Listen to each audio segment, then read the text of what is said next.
We need to talk about the youth sports industrial complex and what it's actually costing families who've confused ambition with investment. Healthcare anxiety is at an all-time high, and the reason is almost entirely financial.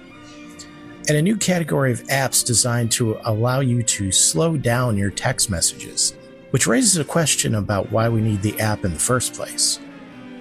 Every day, the news cycle produces roughly 1,000 stories. About 6 of them are about politics, and that's all anyone actually talks about. I went looking for the rest. I'm Keith Conrad, and this is News Side Quest. Dolly Parton died yesterday. She was 80 years old and reportedly went peacefully in Nashville, the city she moved to at 18 years old with nothing but ambition and a voice that turned out to be one of the great ones. I'm not going to run through her biography because you know who she was. What I want to say is that she was one of those rare people who managed to be genuinely beloved across every divide that seems to split everything else right now. Politics, religion, generation, all of it. She obviously had plenty of hits as a musical artist, but she also funded the Dolly Parton Imagination Library, which mailed more than 200 million free books to children. She also helped fund early COVID vaccine research, and then quietly stepped back from taking any credit for it. She said 4 days before she died, quote, "I still have so many things I want to achieve," unquote. I believe her. Rest well, Dolly. There's a piece making the rounds this week on the economics of youth sports in America, and the numbers behind what was once a relatively affordable Saturday morning activity are pretty striking. Travel sports programs, elite youth leagues, and private training have turned children's athletics into a multi-billion-dollar industry. Families in some sports are spending $10,000, $20,000, or even more per year on fees, travel, equipment, and coaching for kids who are still in elementary and middle school. Investors have identified youth sports as a high-growth sector and are pouring money into consolidating clubs, building facilities, and creating platforms that can extract more spending from parents at every level. The pitch to parents is always the same. This investment now pays off later: college scholarships, professional careers, the edge that every other kid is getting, so your kid had better get it too. But the math doesn't support this. About 7% of high school athletes go on to play at the college level in some capacity. Fewer than 2% receive any meaningful athletic scholarship money. And the number who make it to professional sports is so small, it's essentially a rounding error in the national population. If you're spending $15,000 a year on travel soccer because you think it's the path to a career, the expected financial return on that investment is basically zero. If your kid likes the sport, you can probably find an option that won't bankrupt the family. And if you're pouring money in because you think it's their path to the big leagues, you probably need to rethink a few things.